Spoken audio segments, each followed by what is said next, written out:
Hello friends, तो आज का हमारा टॉपिक है ऑडिटिंग। ऑडिटिंग में हम फर्स्ट चैप्टर कर रहे हैं, इंट्रोडक्शन ऑफ ऑडिटिंग। तो सबसे पहले हम देखेंगे कि ऑडिट होता क्या है। ऑडिट का मतलब होता है कि अकाउंट्स जो बनाए हैं बंदे ने, अकाउंटेंट ने, उसे चेक करना कि वो सही है कि नहीं है, उसके चेकिंग इज द ऑडिटिंग। तो फर्स्ट आ जाता है हमारे पास elements of audit. Auditing systematic है, रिकॉर्ड चेक करना, true and fair view, unbiased balance sheet check करना, different voucher to be checked and at the end prepare audit report. ये एक्चुअल में सीए करता है। डिफरेंस अकाउंटेंसी और auditing में क्या डिफरेंस है? अकाउंटेंसी करता है अकाउंटेंट एंड ऑडिटिंग करता है सीए। ये आप मेन फोकस याद रखना। तो सबसे पहला पॉइंट है nature. It is a constructive in nature, preparing the P&L account and balance sheet। Accountant P&L account और बैलेंस शीट बनाता है। Auditing it is analytical in nature, checking and verification of financial statement. ये analysis करता है and checking करता है and verify करता है फाइनेंशियल स्टेटमेंट को। स्कोप अकाउंटेंसी में स्कोप जो होता है रिस्ट्रिक्टेड होता है कि ओनली अकाउंट्स की एंट्रीज पोस्ट करनी है, बट जो ऑडिटिंग है it is determined by agreement. ये एग्रीमेंट से होता है। Qualification no qualification has been recommended. इसमें कोई क्वालिफिकेशन नहीं रिक्वायर्ड। कोई बिजनेसमैन है वो अपनी काउंटिंग खुद भी कर सकता है, चाहे वो पढ़ा लिखा ना हो। And the auditor must have qualified chartered accountant होना चाहिए, सीए होना चाहिए। तो नेक्स्ट पॉइंट है ऑब्जेक्ट। जो अकाउंटिंग का मेन ऑब्जेक्ट होता है to find out the operating result of financial position of business, कि बिजनेस की फाइनेंशियल पोजीशन को पता करना। एंड ऑडिटिंग का जो मेन मकसद होता है true and fairness of financial statement, fairness view पता चले। कमेंसमेंट मीन स्टार्टिंग कब होती है? इसकी स्टार्टिंग होती है जब बुक कीपिंग की एंड्स होता है, book keeping ends. It starts where accountancy ends. ये कब होती है? जब अकाउंटेंसी एंड होती है। अकाउंटिंग के बाद ही ऑडिटिंग होगी, उसकी checking. Reporting the accountant is not required to submit report on accounts and statement. इसको नहीं रिक्वायर्ड रिपोर्ट सबमिट करने का, बट जो ऑडिटर होता है उसे ऑडिट रिपोर्ट बनानी पड़ती है, उसे सबमिट करनी पड़ती है। बेसिस ऑफ रेम्यूनरेशन जो अकाउंटेंट है उसे मंथली सैलरी मिलती है। The auditor gets fixed amount as per agreement with his client. इससे अपने एग्रीमेंट के अकॉर्डिंग जो क्लाइंट के साथ हुआ है उससे फिक्स अमाउंट मिलनी है। Appointment accountant is the employ of business. ये एक तरह का एम्प्लॉय होता है। Auditor is a independent outsider appointed on the contract. ये इंडिपेंडेंट बंदा होता है, एज पर कॉन्ट्रैक्ट अपॉइंट किया जाता है। आगे नेक्स्ट पॉइंट आ जाता है the level of knowledge. Accountant is not required have knowledge of audit techniques. इसे ऑडिट टेक्निक्स की नॉलेज रखने की कोई जरूरत नहीं है। The auditor must have knowledge of, इसे ऑडिट टेक्निक्स की नॉलेज होनी चाहिए। Duration the accounting works is conducted through out the year. ये पूरा साल चलता रहता है accounting, her month. Audit must have conducted at the end of year. ये एंड में होती है साल के। आगे नेक्स्ट आ जाता है हमारे पास difference between auditing and investigation. Investigation का मतलब भी चेकिंग होता है और ऑडिटिंग का, बट इनमें डिफरेंस है कुछ। Auditing scope the main purpose of auditing is to see the balance sheet and true and fairness of view statement. इसका जो मेन मकसद है बैलेंस शीट की ट्रू एंड फेयरनेस व्यू पता करना। But investigation is a part of auditing. ये auditing का ही पार्ट है। Any error found in auditing, अगर इसमें चेकिंग करते टाइम कोई एरर फाउंड होता है तो उस एरर के तय तक जाना कि प्रॉपरली इन्वेस्टिगेशन, ये एरर आया कहाँ से, उसको कहते हैं investigation. Period audit of accounts is usually for a financial year. जो ऑडिट है वो पूरे फाइनेंशियल ईयर की, ऑडिट फाइनेंशियल ईयर की होती है। Investigation cover the several year 2, 3 and 4। कोई भी पिछले 5 सालों का डाटा चेक करने लगे, इन्वेस्टिगेशन कभी भी हो सकती है। Statutory requirement audit of accounts is a statutory requirement, but investigation of accounts में नॉट बी स्टैच्यूटरी रिक्वायरमेंट। ये तो जरूरी है, लीगली है, करनी ही पड़ेगी, बट ये जरूरी नहीं है, स्टैच्यूटरी नहीं। Siders and proprietors audit is always initiated by proprietors only. जो ऑडिट है वो प्रोपराइटर्स करवाती हैं। इन्वेस्टिगेशन में normally carried out behalf of outsider. Outsider के बिहाफ पे शेयर होल्डर्स भी करवा सकते हैं। Like investigation of accounts the ordinary sense investigated accounts are not audited and the audit accounts for further investigation of some special purpose of view. जो investigation है वो special purpose के दौरान भी हो सकती है ऑडिटिंग में। Evidence in case of auditing auditor is concerned only with prima fascia evidence. Prima fascia का मतलब होता है मेन एविडेंस। जो ऑडिटर है उसका मेन मकसद ऑडिटिंग होता है। Investigation looks evidence base of investigation, but जो इन्वेस्टिगेटर है वो एविडेंस इन्वेस्टिगेशन इज जो उसका बेस होता है। एविडेंस कोई एविडेंस मिल जाए इन्वेस्टिगेशन, जैसे इसमें कोई एविडेंस मिल जाए उसके रिलेटेड होता है इन्वेस्टिगेशन शुरू करती है। Qualification the audit of company only conducted by qualified chartered accountant CA करेगा, जैसे मैंने आपको पहले बताया था। द इन्वेस्टिगेशन में not be qualified accountant. Investigation कोई भी कर सकता है, लीगली गवर्नमेंट का भी पर्सन हो सकता है। हाँ जी, तो नेक्स्ट क्वेश्चन आ जाता है हमारे पास अब ऑब्जेक्टिव्स ऑफ ऑडिटिंग। सबसे पहले ए पॉइंट आता है main object of auditing. Main object क्या है? अकाउंट्स की verification, true and fairness view पता करना, इंटरनल कंट्रोल करना, वेरीफाई करना पोस्टिंग हुई है जो अकाउंट्स की एंट्री, बैलेंसिंग, एसेट्स, लायबिलिटीज सब कुछ चेक करना, ऑल स्टैच्यूटरी रिक्वायरमेंट्स पूरी हों। उसके बाद बी पॉइंट आ जाता है सब्सिडरी ऑब्जेक्ट ऑफ। ये तो मेन ऑब्जेक्ट है, सब्सिडरी ऑब्जेक्ट ऑफ ऑडिट क्या है? इसमें फर्स्ट पॉइंट आता है detection and prevention of fraud. कुछ भूल तो नहीं गए डालना एंट्री वगैरह, फ्रॉड हुआ जैसे उसको प्रिवेंट करना।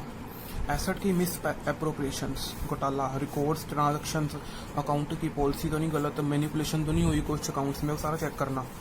फिर फर्स्ट पॉइंट इसमें आता है डिटेक्शन ऑफ प्रिवेंशन में embezzlement and miss appropriation of cash. Miss appropriation of cash मतलब कैश का घोटाला, फिक्टिशियस परचेज डाल दी किसी ने, मतलब जाली परचेज। ओमिटेड क्रेडिट नोट डालना भूल गए। डम्मी वर्कर्स बनाकर वेजेस दे जा रहे हैं। डम्मी वर्कर्स क्या होते हैं आपको पता है? सुपरवाइजर खुद तनख्वाह ले जा रहा है 4% की, आगे दे ही नहीं रहा, उसके पास पर्सन है ही नहीं, आगे शो कर ही जा रहा है कि हमारे पास 4% और जा रहा है, वो खुद रख रहे हैं उनकी सैलरी। इसे होता है डम्मी वर्कर्स। डोनेशन फेक डाल दी नहीं, खुद रख ली। स्क्रैप सेल किया, बताया ही नहीं मालिकों को। बैड डेट्स रिकवर हो गए, बताया ही नहीं। ये कैश के घोटाले हैं। Miss appropriation of goods. हाँ जी, तो आगे आ जाता है गुड्स का घोटाला, मतलब चीज़ों का। फेक इशू नोट कर दिया, गुड्स चोरी कर लिए, खुद ही बताया नहीं, गुड्स चोरी हो गए कहते हैं मालिकों को। उसके बाद आता है मिस मैनिपुलेशन ऑफ अकाउंट्स में छेड़छाड़ कर दी। कुछ पार्टियों में अकाउंट्स में झूठा शो कर दी, डेटर खड़े कर दिए कि लेने हैं वैसे अपने नाम से, ऐसे ही फेक। ये भी होते हैं अकाउंट्स में मैनिपुलेशन। आगे इसमें आ जाता है मैनिपुलेशन ऑफ अकाउंट्स में show low profit than the actual ones. जितना प्रॉफिट हो उससे लो कम कर दिया क्योंकि हमें इनकम टैक्स कम देना पड़े, टैक्स बचे हमारा। परचेज शो कर दी लो प्राइस पे इन मार्केट। और उसके बाद एक आता है showing more profit than the what actual one. Profit ज़्यादा शो कर दिया ताकि हमारी पोजीशन बनी रहे। अगर डाउन हो जाएगी तो कंपनीज में से नाम कट जाता है ऐसे, तो अपनी पोजीशन को शेयर होल्डर ना जाए हमारे ऐसे करने के लिए। क्रेडिट वर्थनेस बनी रहे, शेयर हमारे हाई प्राइस पे हों। उसके बाद आता है फाल्सिफिकेशन ऑफ अकाउंट्स झूठे शो किए। परचेज, सेल, एक्सपेंस फेक डाल दी। ओमिशन ऑफ एडजस्टमेंट भूल के डालना। स्टॉक ओवर अंडर वैल्यूड हो गया। Asset liabilities under valued over valued है। आउटस्टैंडिंग एक्सपेंस है, सीक्रेट रिजर्व है, कुछ बताया नहीं। ये सारे हैं फॉल्सिफिकेशन ऑफ अकाउंट्स। उसके बाद मेन पॉइंट आ जाता है, उसके बाद डिटेक्शन ऑफ प्रिवेंशन ऑफ वो हो गया फ्रॉड। उसके बाद आ जाता है एरर। इसमें आ जाता है केयरलेसनेस के कारण एरर हुआ। क्लैरिकल वर्क में छेड़छाड़, मैथमेटिकल एरर अकाउंटिंग में भी हो सकता है। अब इसके अंदर आ जाता है इसकी क्लासिफिकेशन क्या है। फर्स्ट पॉइंट आ जाता है एरर्स ऑफ प्रिंसिपल। प्रिंसिपल का मतलब है हेड गलत डाल दिया, पर्सनल का रियल में डाल दिया, पर्सनल रियल नॉमिनल 3 अकाउंट होते हैं इसमें, आपस में छेड़छाड़ कर दी। Wrong allocation of expense, capital revenue. Error in omission, भूल गए एंट्री डालना। Not effect in trial. Omission of purchase from day book. Omission of sale from sale day book. Meeting chart depreciation डालना भूल के। कुछ ऐसे एरर भी हो सकते हैं। उसके बाद आ जाता है हमारे पास एरर ऑफ कमीशन। गलत काम करने से गलत किया एंट्री और वो डन कर दी। Wrong recording in books of original entry whole. Wrong total of book, total गलत लगा दिया दोनों साइड। कई बार ना जैसे बैलेंस शीट में उधर भी गलती होगी, उधर भी गलती होगी, आपस में मैच हो जाता है और गलती मिलती ही नहीं है, ये भी हो जाता है। Wrong posting of wrong accounts, wrong जैसे हेड गलत डाल दिया भाई साहब, रॉन्ग कैरी फॉरवर्ड गलत कर दिया।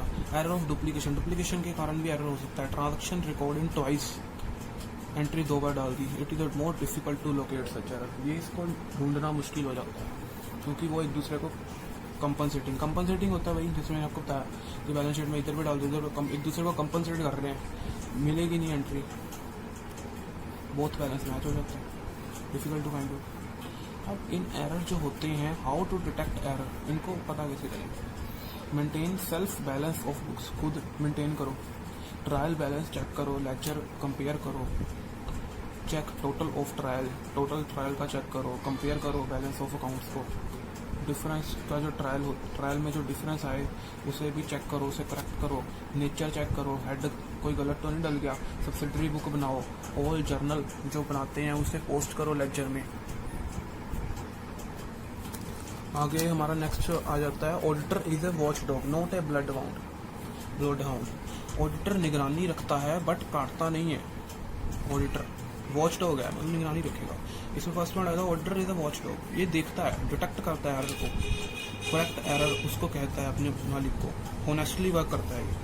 Auditor is a not a blood hound, ये पनिशमेंट नहीं देता, मतलब काटता नहीं है, जस्ट बता देता है ओनर को, बाकी उसकी मर्जी। Detection of error and fraud, error को ढूंढना, कोई मिस स्टेटमेंट तो नहीं, ऑडिटर स्किल यूज कर रहा है या नहीं जो उसके पास है। फ्रॉड को ढूंढता है। Prevention of error and fraud, error fraud को रोकता है। Improvement in internal control system, internal जो हमारा सिस्टम है उसे कंट्रोल करना। चेंज इन अकाउंटिंग सिस्टम, हमेशा चेंज करते रहो। उसके बाद आ जाता है इंटरनल कंट्रोल सिस्टम रहे, हमारा अकाउंटिंग प्रिंसिपल फॉलो हो, एग्जामिन करे पॉलिसीज को and examine the various accounts of company act, check P&L account and balance sheet. उसके बाद ये हमारा क्वेश्चन आता है auditor responsibility relating to the fraud and audit of financial statement. ऑडिटर की क्या रिस्पॉन्सिबिलिटी है फ्रॉड के रिलेटेड, फ्रॉड को रोकना, मोर पर्सनस भी फ्रॉड कर रहे हैं, इंटरनल ऑडिट हो, कोई मिस स्टेटमेंट तो नहीं, auditor unable to manage withdraw its duty, अगर नहीं मैनेज कर पा रहा तो अपनी ड्यूटी से हट जाए। इन डिफरेंट द फ्रॉड, उसे फ्रॉड का पता नहीं चल पा रहा।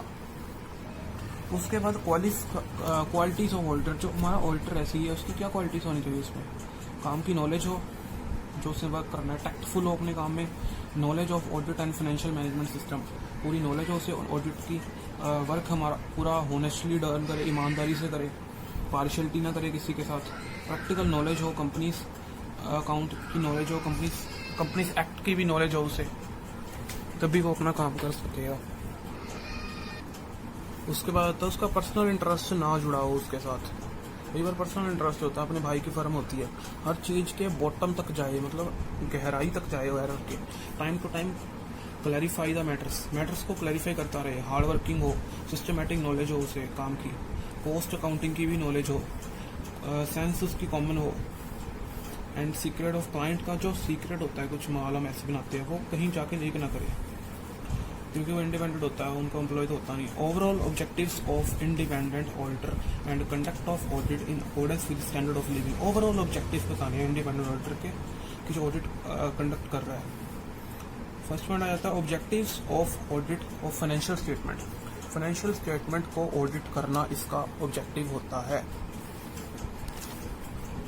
उसके बाद नेक्स्ट आ जाता है requirements and responsibilities of auditor. First requirement ethical requirement होती है, कॉन्फिडेंस एंड प्रोफेशनल बिहेवियर हो उसका, प्रोफेशनल स्केप्टिज्म, काम के लिए अपना विजिलेंट, समझदार हो उसे काम, प्रोफेशनल जजमेंट यूज करे अपनी, sufficient of audit in accordance of SAS, audit evidence collect करे, conduct of audit in accordance of SCS, according to rule काम करे, अपने रूल ना बनाए। Scope of audit of financial statement, financial statement का scope क्या है, काम ऑडिट का पता होना चाहिए उसे सारा, ये उसका रीजनेबल इंश्योरेंस कि ये काम मुझे आता है, उसे अश्योर होना चाहिए, कॉन्फिडेंस होना चाहिए। Responsibility of management, accounts maintain कर सके, पूरा मैनेज कर सके, उसकी रिस्पॉन्सिबिलिटी होती है। उसके बाद आता है basic principles of governing audit. Basic principles क्या है ऑडिट के, इंटीग्रिटी, ऑब्जेक्टिविटी, इंडिपेंडेंस। ऑडिटर जो है हमारा उसमें इंटीग्रिटी होनी चाहिए, इंडिपेंडेंस होनी चाहिए और एक ऑब्जेक्टिव उसका हो, कॉन्फिडेंट होना चाहिए, skill and competence. Audit work का एक्सपीरियंस हो उसे, स्किल हो उसका, अपना वर्क परफॉर्म्ड बाय अदर्स, दूसरों से काम करवाना उसे आता होना चाहिए जो उसका स्टाफ है। डॉक्यूमेंटेशन, डॉक्यूमेंट्स प्रिपेयर करने आते हों सारे प्रॉपरली, प्लानिंग करे ऑडिटर अपने ऑडिट टेक्निक्स की, फिर ऑडिट करे। ऑडिट एविडेंस ढूंढेगा, एविडेंस इकट्ठा करना, रिपोर्ट में लगाना। Accounting system and internal control, accounting entries check करना, इंटरनल कंट्रोल देखना। ऑडिट कंक्लूजन एंड रिपोर्टिंग, फिर जो उसका कंक्लूजन निकला उसे की रिपोर्टिंग देना। हाँ जी, तो नेक्स्ट क्वेश्चन आ जाता है हमारे पास, एडवांटेजेस ऑफ ऑडिट। ऑडिट करते हैं जो उसके लाभ क्या है, एडवांटेजेस क्या है for the businessman and share holder. Businessman और शेयर होल्डर के लिए क्या फायदा है, अकाउंट्स प्रॉपरली ऑडिट हो जाते हैं, चेक हो जाते हैं, डिस्प्यूट का पता चल जाता है, सेल परचेज सब पता चल जाती है, करेक्ट हो जाता है सब कुछ सिस्टम। फॉर द मैनेजमेंट को क्या फ़ायदा है, एरर फ्रॉड पता चल जाते हैं। विजिलेंट, फुल केयर से काम करेगा, ऑडिट से स्टॉक का पता चल जाता है, कुछ फेक तो नहीं है। उसके बाद नेक्स्ट पॉइंट आता है फॉर द क्रेडिटर को क्या फ़ायदा है, ऑडिट से पता चल जाता है कि उनको हमारे पैसे डूबेंगे नहीं, कंपनी का भी पता चल जाता है। For the government body, government को भी पता चल जाता है ये कंपनी का स्टेटस, टैक्स पे करेगी या नहीं करेगी। For others, use for insurance, amalgamate companies mix हो सकती हैं कि नहीं। उसके बाद लिमिटेशंस, हानियां क्या हैं ऑडिट करने की, may not give the complete picture of CA, complete picture नहीं मिल पाती कई बार लोग सीए को भी पैसा खिला देते हैं, लेकिन रिश्वत होती है। ऑडिटर को कई बार नॉलेज ही नहीं होती कई बार ऑडिटर इंडिपेंडेंट और बोल्ड नहीं होता। May not framework in mechanical work, उसे नहीं आता होता कई बार मैकेनिकल।